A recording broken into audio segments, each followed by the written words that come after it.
إن الحمد لله نحمده ونستعينه ونستغفره ونؤمن به ونتوكل عليه ونعوذ بالله من شرور أنفسنا ومن سيئات أعمالنا من يهده الله فلا مضل له ومن يضلله فلا هادي له وأشهد أن لا إله إلا الله وحده لا شريك له وأشهد أن محمدا عبده ورسوله أما بعد فأعوذ بالله من الشيطان الرجيم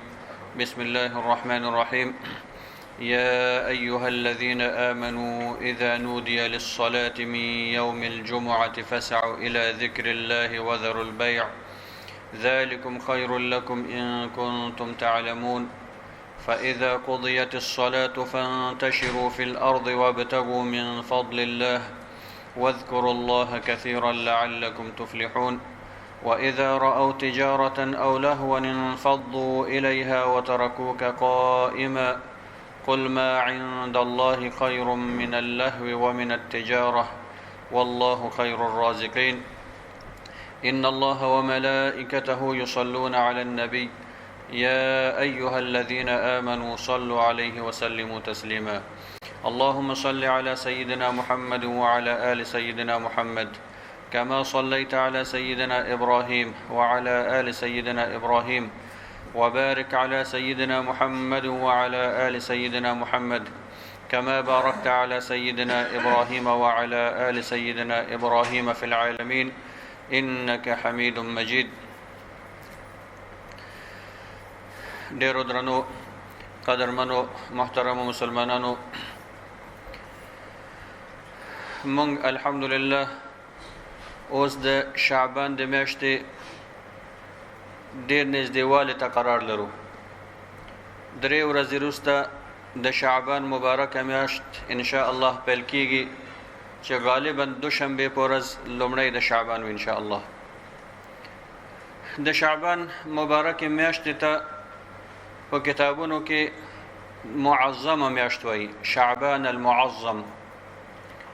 معظم یعنی د عظمت میاشت، د احترام میاشت، د اکرام میاشت، د عزت میاشت. د شعبان میاشت هم په میاشتو کې خپل ښکلا لري، خپل غزیبایی لري، خپل معنویات لري. ځکه هم په احادیثو کې یا د اسلامي تعلیماتو کې ورته معظم ویل شوي دي ترڅو مسلمانان د دغه میاشتې عظمت وساتي او په دغه میاشت کې هغه کارونه ترسره کړي چې الله عزوجل ته د نږدېوالي سبب ګرځي، د الله عزوجل د رضایت او د خوښۍ سبب ګرځي. اگر چې د الله عزوجل رضایت حاصلول، د هغه خوښي حاصلول، الله ته نږدېوالی په ټول د کال کې هر ورځ باید وي، مګر ځینې موسمي میاشتې دي چې په هغه میاشتو کې انسان باید ډیر کار وکړي، ډیر الله ته نږدې شي، ډیره تقوا اختیار کړي، ډیر پرهیزګاري اختیار کړي. په دغه میاشتو کې ځان ټریننګ کې ترڅو په ټول د کال کې انسان په همدغه معنویاتو سره باقي پاتې شي. ځکه همدغه میاشت ته ځینې فقها علما وایي چې شهر التسابق بین العباد، دا د سبقت میاشت ده. سبقت په دې معنی چې یو بل سره انسانان د خیر په کارونو کې سبقت وکړي، یو بل نه مخکېوالی وکړي. هر انسان دا کوشش وکړي چې زه باید د پخوا په نسبت یا د نورو مسلمانانو په نسبت ډیر عمل باید وکړم، زه الله ته ډیر نږدېوالی اختیار کړم، ډیر تقوا پرهیزګاري اختیار کړم. دغه سبقت د خیر په کارونو کې هغه عمل دی چې قرآن عظیم شان پر امر کوي. مونږ او تاسو ته الله عزوجل فرمایي فاستبقوا الخیرات، تاسو د خیر په کارونو کې، د عبادت په کارونو کې، د تقوا او پرهیزګارۍ په کارونو کې یو بل سره سبقت وکړئ، یو بل نه مخکېوالی اختیار کړئ. صحابه کرامو رضوان الله علیهم اجمعین دوی به هم سبقت کوي یو بل سره. دا به چیلنج به نه ورکوه چې ته به ډېر کوې که زه به کوم، مګر هر چا به نیت کې همدا و چې زه د ده نه به ډېر عمل وکړم، زه به د هغه نه ډېر عمل وکړم. حتی عمر رضی الله عنه فرمایي چې ما همیشه چې کوشش کړی چې د ابوبکر صدیق رضی الله عنه څخه مخکې شم، هغه ما نه مخکې شوی دی. یعنی عمر رضی الله عنه په خپل نیت کې دا نیولی و چې زه به نن داسې یو عمل کوم چې ابوبکر نه ډېر وي. ابوبکر رضی الله عنه به دومره نه وي کړی. هماغه کله چې د چندې او د خیر جمع کولو اعلان وشو، عمر رضی الله عنه خپل د کور یا خپل ملکیت نیمایي مال راوړه د الله په لاره کې ورکړه. عمر رضی الله عنه ځان سره خوشحاله دی چې نن خو ابوبکر رضی الله عنه ما نه نشي مخکې کېدلی ځکه ما د کور نیمایي مال راوړی دی خو چې راځي ګوري ابوبکر رضی الله عنه ټول کور راوړی دلته عمر رضی الله عنه فرمایي چې ما ځان سره دا وویل چې د ابوبکر نه مخکې کېدل امکان نه لري هغه په هر کار کې مخکې دی نو دغه سبقت د صالحینو عملو مونږ او تاسو ته قرآن عظیم الشان هم په دې باندې امر کوي همدغه د شعبان میاشته هم علما شهر التسابق فی الخیرات وایي د خیر په کارونو کې د سبقت میاشت په دې معنی چې هر انسان ډیر کوشش وکړي چې د پخوا په نسبت په دغه میاشت کې ډیر عمل وکړي رمضان دپاره هم ځان آماده کړي همدارنګه دغه میاشت ته رسول الله صلی الله علیه وسلم خاصه توجه کوله په دې میاشت کې به رسول الله صلی الله علیه وسلم نسبت نور میاشتو ته ډېرې روژې نیولې ځکه هم حدیث شریف کې رسول الله صلی الله علیه وسلم په اړه باندې ویل کېږي عایشه رضی الله عنها روایت کوي چې دا حدیث په صحیح مسلم کې هم دی بخاري کې هم دی فرمایي چې کان رسول الله صلی الله علیه وسلم یصوم حتی نقول لا یفطر رسول الله صلی الله علیه وسلم به کله دومره روژې نیولې چې موږ به ګمان کوو چې دی به هیڅکله افطار ونه کړي مسلسل روژې نیسي فکر به مو کوو چې دی به همیشه روژه نیسي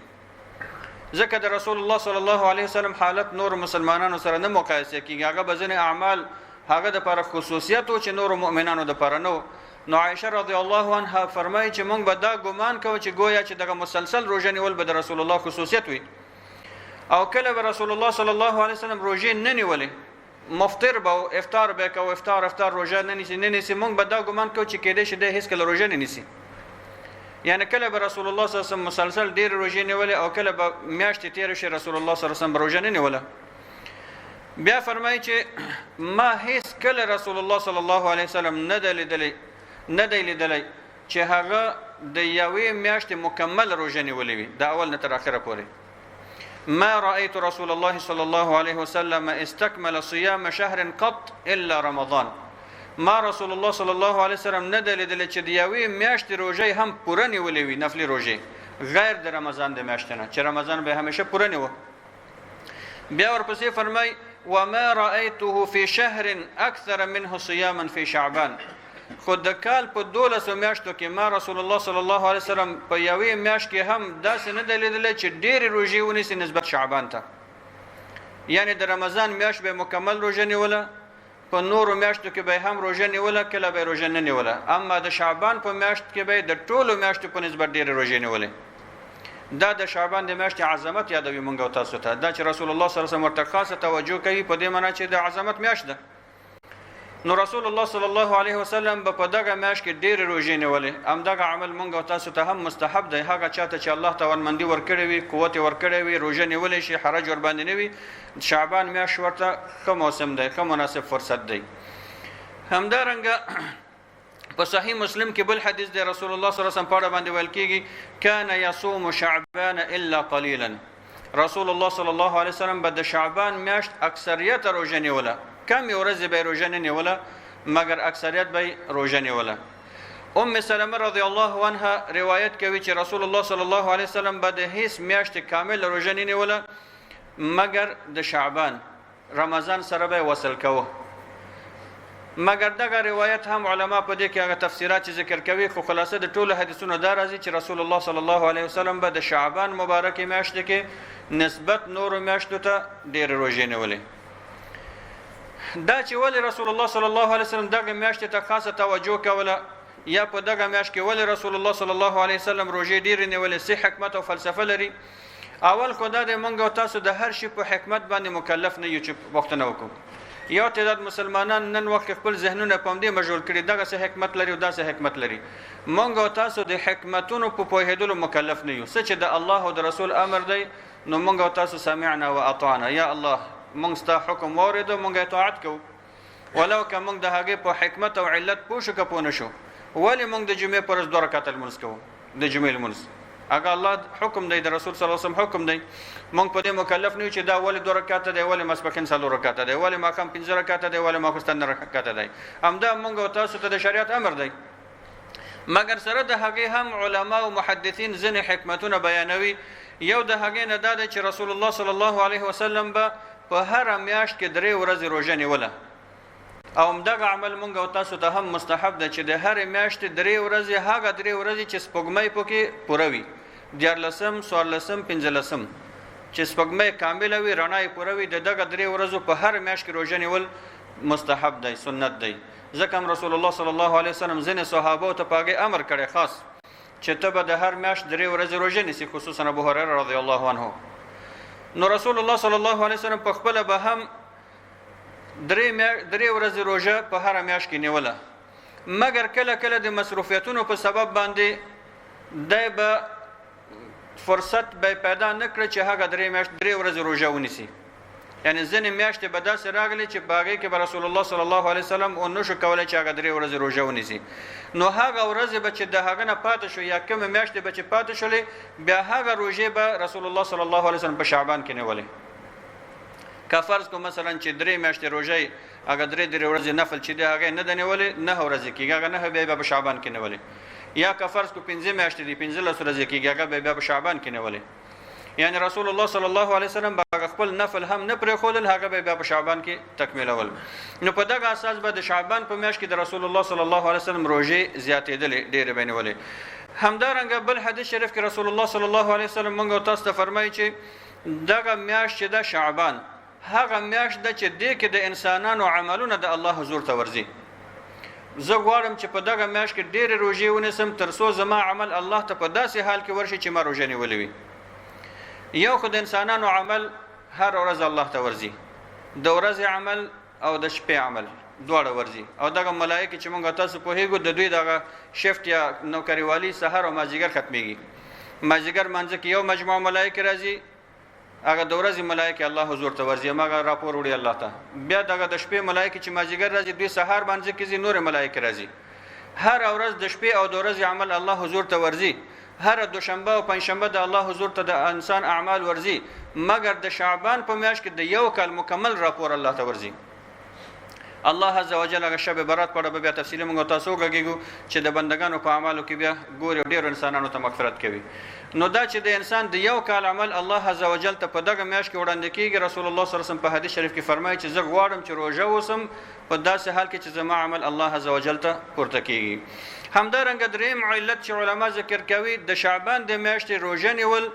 دا داسې حیثیت لري لکه د مانځه سنتونه منګو تاسو چې فرض لمونځ کوو د فرض څخه مخکې سنت کوو ماسپښین مانځه څخه مخکې 4 رکعاته سنت دي ماخوستن څخه مخکې مثلا یا سحر مانځه څخه مخکې سنت دي یا ځین لمونځونو پسې وروسته سنت دي نو دا د شعبان د میاشتې نفلي روژې نیول داسې حیثیت لري لکه انسان چې د فرض څخه مخکې سنت کوي دا سنتي روژې دي ورپسې د رمضان میاشت فرضي روژې راځي بیا د فرضي روژې پسې وروسته بیا موږ تاسو سنتونه لرو چې شپږ ورځې د شوال دي هم د فرض څخه مخکې سنت هم د فرض څخه وروسته سنت منځ کې فرض نو دغه درې حکمتونه علما ذکر کوي چې رسول الله صلی الله علیه وسلم په دغه اساس باندې په دې میاشت کې نسبت نور میاشتو ته ډېر روژې نیولې همدارنګه بل حدیث شریف کې اسامه ابن زید رضی الله عنه د رسول الله صلی الله علیه وسلم څخه پوښتنه کوي د همدغه حکمت او د علت پوښتنه کوي چې یا رسول الله ته ولې شعبان میاشت کې ډېرې روژې نیسي نو روایت کوي چې وای ما رسول الله صلی الله علیه وسلم ته ویل چې یا رسول الله لم ارك تصوم شهرا من الشهور ما تصوم من شعبان یا رسول الله زتا ګورم چې په یو میاشت کې هم دومره روژې نه نیسي لکه څومره چې شعبان میاشت کې روژې نیسي رسول الله صلی الله علیه وسلم ورته جواب کې فرمایل ذلك شهر يغفل عنه الناس بين رجب ورمضان دا هغه میاشت ده چې اکثر خلک په دې کې غفلت اختیاروي اکثر انسانان د دینه غافل او یعنی متوجي ورته نه وي چې د رجب او د رمضان په منځ کې موقعیت لري رجب میاشت کې ډېر مسلمانان عبادت کوي ځکه د محرم د میاشتو څخه د حرام د میاشتو څخه نو رجب کې انسانان ډېر عبادتو کې ځان ستومانه کوي وروسته ورپسې بیا رمضان راځي منځ کې شعبان دی نو شعبان کې بیا لږ سستي کوي ولا رجب کې مې ډېر عبادت کړی لږ شعبان کې دم اخلم تر څو رمضان دپاره بیا آمادګي ونیسم نو چون دغه میاشت کې انسانان لږ سستي او تنبلي کوي یا غفلت کوي چون مخکې رجب کې ډېر عبادت کړی رمضان کې بیا ډېر عبادت کوي دې کې لږ دم اخلي نو دا چې انسانان په دغه میاشت کې غفلت کوي رسول الله صلی الله علیه وسلم اشاره ورته دا فرمایي چې دا هغه میاشت ده چې د رجب او د رمضان په منځ کې موقعیت لري او انسانان په دې کې غفلت کوي بیا فرمای وهو شهر ترفع فيه الاعمال، دا هغه میاشت ده چې په دې کې د انسانانو عملونه د الله حضور ته وړاندې کیږي. فاحب ان يرفع عملي وانا صائم، زه غواړم چې زما عمل د الله حضور ته وړاندې شي په داسې حال کې چې ما روژه نیولې وي. نو په دغه اساس به هم رسول الله صلی الله علیه وسلم د شعبان په مبارکه میاشت کې روژه ډیره نیوله. مګر د شعبان میاشت د پاره یو ممنوعیت هم شته چې هغه هم په حدیث کې ذکر شوی چې رسول الله صلی الله علیه وسلم فرمای اذا انتصف شعبان فلا تصوموا، هر کله چې د شعبان د میاشت 15 پوره شي یعنی نیمایي شي، لفظ د نصف راغلی، نصف یعنی نیمایي شعبان، هر کله چې د شعبان میاشت نیمایي شي دین وروسته بیا روژه مه نیسئ. حتی ځینې علما مکروه ورته وایي چې دغه روژه نیول ښه نه دی، ځکه ښه نه دی چې انسان انرژي کمیږي، انسان ضعیف کیږي، بیا د رمضان مبارک میاشت هغه فرضي روژه ده هلته بیا ضعیفي احساس کوي، هغه روژه صحیح نشي نیولی. نو په دغه اساس باندې رسول الله صلی الله علیه وسلم فرمایي چې نیمایي شعبان پوره شو د هغې نه وروسته تاسو نفلي روژه مه نیسئ، ځکه تاسو ضعیفه کیږئ، بیا د رمضان چې فرضي روژه ده هغې کې تاسو هسې نه چې روژه وخورئ یا مثلا ضعیفي احساس وکړئ یا حرج شي در باندې، نو دا لږ انرژي رمضان میاشتې دپاره باید وساتل شي. مګر په دې کې هم یو استثناء شته. استثناء دا ده چې که یو انسان عادت لري، دی عادت لري مثلا چې هر میاشت کې 3 ورځې روژه نیسي او هغه 3 ورځې د 15 نه مثلا وروسته برابره شوې، دی کولی شي خپل عادت پوره کړي. یو انسان هر دوشنبه او پنجشنبه روژه کېږي، عادت لري په شعبان او غیر شعبان کې روژه نیسي، نو دی بیا کولی شي د خپل عادت مطابق د 15 نه وروسته هم دغه روژه ونیسي. که یو انسان مثلا د یو بل مشخص ورځې همیشه روژه نیسي، عادت لري او هغه ورځې د شعبان څخه وروسته هم راشي، پروا نه کوي. دغسې انسان ته چې عادت لري د روژه نیولو اجازه شته. اما هغه څوک چې دی داسې د روژې نیولو ورد یا عادت نه لري، نو دی بیا 15 څخه وروسته نه روژه کېږي، ځکه دی بلد نه دی، بیا هسې نه چې ځان ضعیفه کړي رمضان کې حرج سره واقع شي. اگر چې ځینې مذاهبو کې علما دا هم جواز ورکوي که چا د 15 ورځو روژه ونیوله بیا دی کولی شي 15 وروسته هم ونیسي، اما که چا د اولني 15 ورځو کې روژې ونه نیولې بیا د وروسته هم نه نیسي. علی کل حال دا هماغه حد که یعنی په دې معنی نه ده که چا روژه ونیوله روژه نه کېږي، روژه کېږي خو انسان به ځان باندې فشار او حرج نه راوړي تر څو د رمضان د میاشتې روژې سره مشکل کې واقع نشي. نو دا چې ابتدا کې ډېر دوستان تشریف نه درلود، ما هم دا وویل چې د شعبان د میاشتې راتګ انشاءالله ډېر رانږدې شوی دی، د روانې دوشنبې په ورځ غالب ګمان همدا دی چې د شعبان د مبارکې میاشتې اولنۍ ورځ وي. نو په دغه میاشت کې رسول الله صلی الله علیه وسلم نسبت نورو میاشتو ته ډېرې روژې نیولې او دغه میاشت په اسلامي تعلیماتو کې د سبقت میاشت ویل شوی. په دې کې انسانان یو بل سره په نیک کارونو کې روژه نیولو کې چې هغه نور عبادت دي په هر کار کې یو بل سره سبقت وکړي، یو د بل نه مخکېوالی وکړي، یعنی هر هغه عملونه ډېر باید وکړي چې الله ته د نږدې کېدلو او د الله د رضایت د کسبولو سبب او وسیله ګرځي. الله عز وجل موږ تاسو ته د عمل کولو توفیق نصیب کړي.